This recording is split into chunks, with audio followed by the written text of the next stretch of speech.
Okay, so since the hurricane isn't coming anytime soon and I'm really bored, I'm just gonna do my integration by parts homework on camera, but only the stuff that I could do like with confidence. So we have a function here, or an integral here, where it's e of x times sine of x.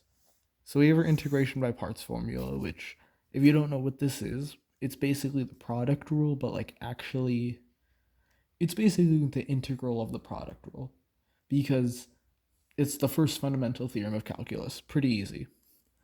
So we have our values here, which we want to follow Lipit. Let me just,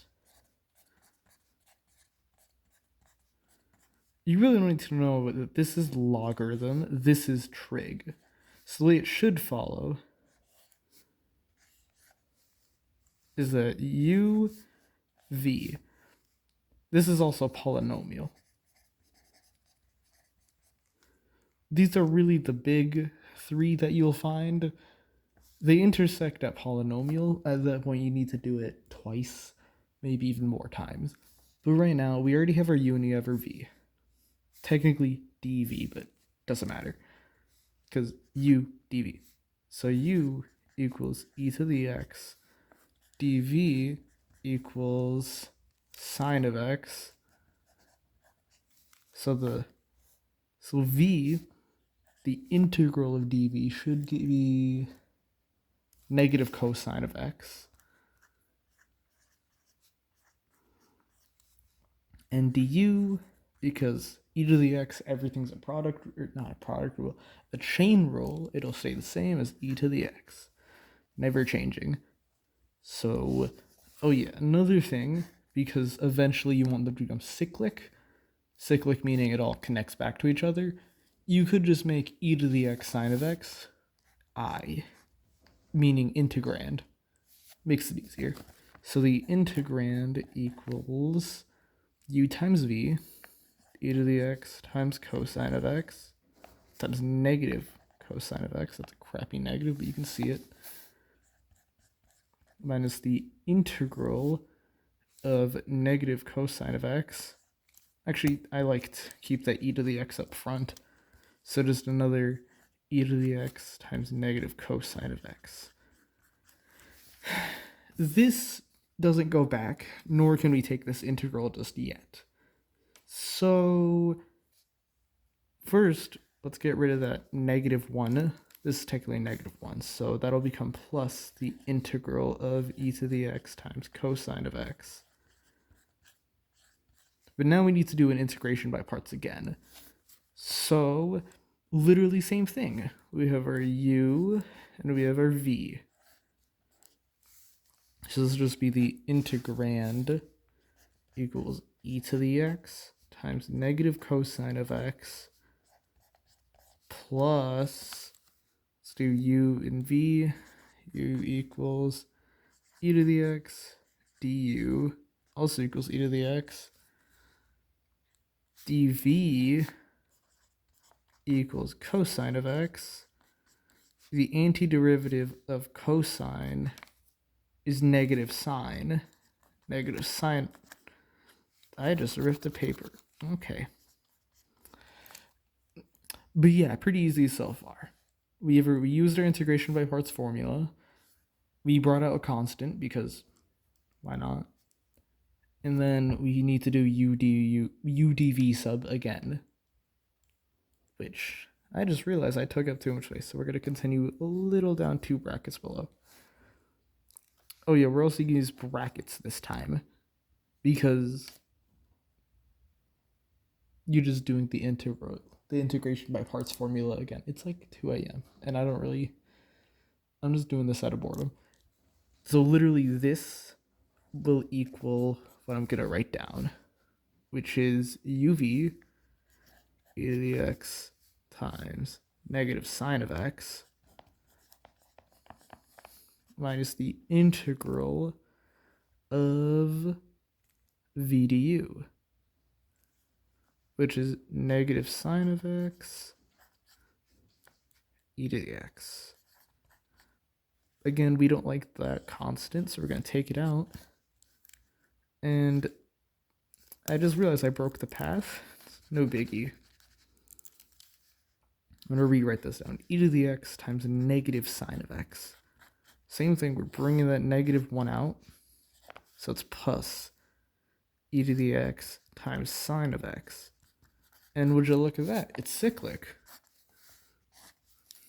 Our i's equal each other. So let's rewrite the rest of what we have down. E to the x minus sine of x plus e to the x times negative cosine of x equals the integrand, which integrand, you go way back up here, equals the integral of e to the x times sine of x.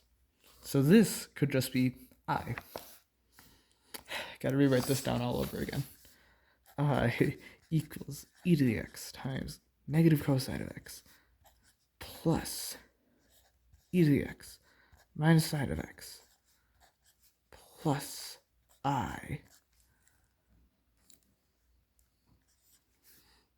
Distribute these out. Gives you e to the x times negative cosine of x plus e to the x minus sine of x plus I. Wait a minute. No, did I mess up somewhere here? It should be minus I.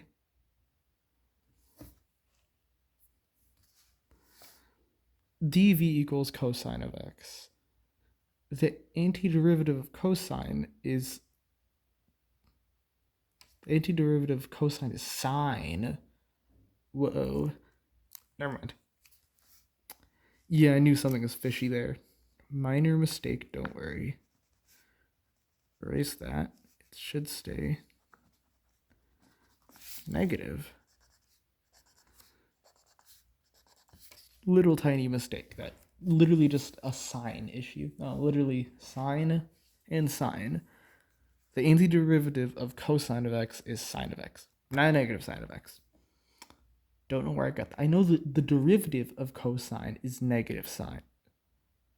That's where I was probably getting that from, because the derivative of sine is cosine. And the derivative of... Yeah. V equals negative cosine. Yeah. The antiderivative of sine is negative cosine. Because the derivative of cosine is negative sine. You need to make it negative sine. Derivative of cosine is negative sine. So the derivative of negative cosine is positive sine. The derivative of cosine is negative. You know what I mean. Antiderivative of cosine, sine. So you're left with e to the x times negative cosine of x plus e to the x minus sine of x minus I. Add that together, you get 2i. No duh. That's the easiest part of this problem. So I equals e to the x times negative cosine of x plus e to the x minus sine of x over 2 plus c. Well, technically you also wanted... It's not done yet. Integral of e to the x times sine of x. Final answer. Decent work. Not too hard, considering it's 2 a.m. and there's a hurricane going on. I might do more of this with, like, chemistry. I want to do more with physics, because I like physics. Calc 2 is kind of boring. I don't like Calc 2 much. I do like Calculus 1. Calculus 1 is fun. I might do Calc 1 derivatives, honestly. Or I might just do whatever my Calc 1 teacher assigned as homework for her new students, and just do that. Because I made a mistake here, and I don't like that. If this is Calc 1, there would be no mistakes. But that's it. Might make another video. We'll see.